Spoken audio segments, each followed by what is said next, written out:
I really am very excited to talk tonight about Crime and Punishment by Dostoevsky.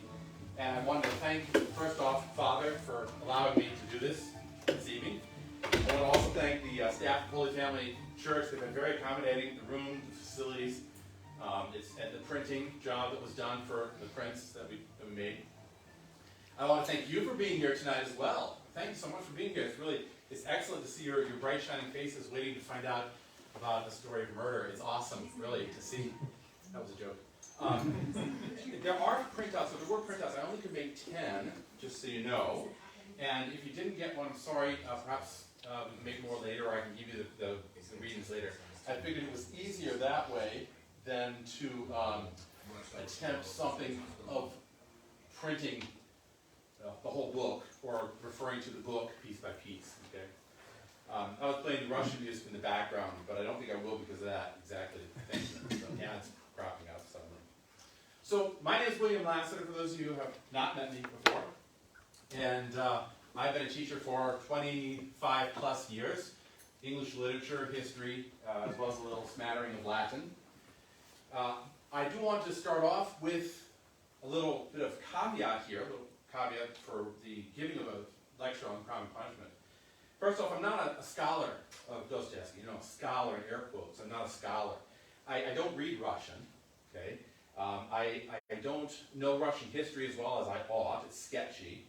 And I've only read Crime and Punishment 4 or 5 times, so it's not like I've read it extensively backwards and forwards. So if, for instance, I get things wrong, if you are a Russian scholar and I pronounce something wrong, if you know your Russian history better than I do and say, no, that's Nicholas I and not Nicholas II, please, je m'excuse. I beg your pardon in advance, and know that I'm only here to try and offer something good rather than be an academic type. The other problem here I want to give as a caveat is that time being what it is, we can only cover so much. And the immensity of this work is truly phenomenal, as most Russian literature pieces are. Russian literature is kind of like one of those great, vast openings of a Russian forest. It goes on and on and on and on and on. And this one, like the Brothers K, is quite voluminous. So I won't be able to give an entire scope of the work, and I won't be able to give a summary of the work. In fact, when I was asked the task of summarizing this body of work, I was reminded of the Monty Python skit of summarizing Marcel Proust. It felt a little bit daunting to me. If you've seen the skit, hopefully you know what I'm talking about. Father presented this challenge to me, and I felt like quoting Exodus and saying, "Pardon your servant, Lord, please send someone else." I didn't do that. Someone once said that summarizing Dostoevsky is a bit like wrestling a polar bear into a bikini. You might succeed in dressing the bear, but you won't survive the experience. So, and that brings me to my first slide. So there we go. The immensity of this work is truly amazing.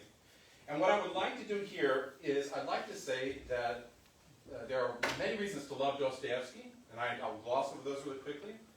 But I hope in this presentation to give a taste of Dostoevsky if you've not had some insight into the work if you have read him before, and perhaps a critique of his understanding, not in a negative way, but a critique as a